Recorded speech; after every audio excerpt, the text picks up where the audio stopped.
وننزل شنو فوقها هيك بعصرة ليمون وهيك اللقمة وننطلق. بسم الله.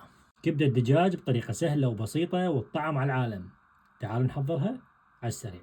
أنا أول شيء عندي كاسة وبيها نص كيلو كبدة دجاج، مثل ما تشوفون أنا مقطعها شرايح بهذا الشكل، وبعد ما قطعتها نقعتها بالحليب لمدة 10 دقائق وبعدها أغسلها وأنشفها. هنا أنا بكاسة ثانية وعندي 3 سنون ثوم مهروس، فلفل أخضر وفلفل أحمر مثروم ناعم، ملعقة صغيرة كزبرة مطحونة، نص ملعقة صغيرة كمون مطحون، نص ملعقة صغيرة فلفل أسود، نص ملعقة صغيرة كاري، وملعقة صغيرة بهارات دجاج، وملح طبعا كمية الملح حسب رغبتكم، ونخلطهم خلطة معدلة.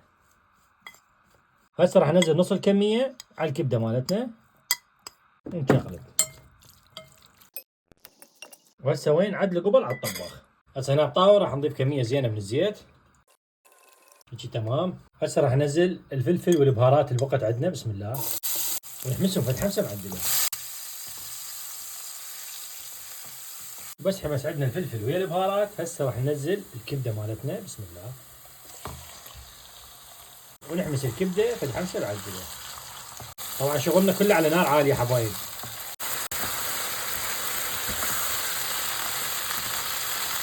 مثل ما تشوفون حبايب الكبدة ذاب كل السوائل اللي بيه. هسه نحمسه حسب دقيقتين 3 على نار عالية يكون عندنا جاهز. يعني شنو الريحة إلا على العالم. بس شوفوا الجمال. هسه راح نطفيها وعدل قبل على الضوء. راح نزينها بشوية ليمون. وهاي أسهل وأطيب كبدة ممكن تسووها، والطعم أكيد على العالم. يابا هسه شنو وصلة خبز وننزل فوقها. وننزل شنو فوقها هيك بعصرة ليمون. ونقول بسم الله. تذوب بالحليب كلش طيبة. يعني ما احكي لكم الطعم. هاي الوصفة اللي يجربها عمره خسارة. هذا الدهن الجوا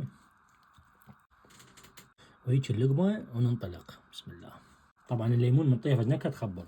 هنا حبايبي وصلنا نهاية الفيديو. ان شاء الله نشوفكم فيديو جديد. تحياتي لكم.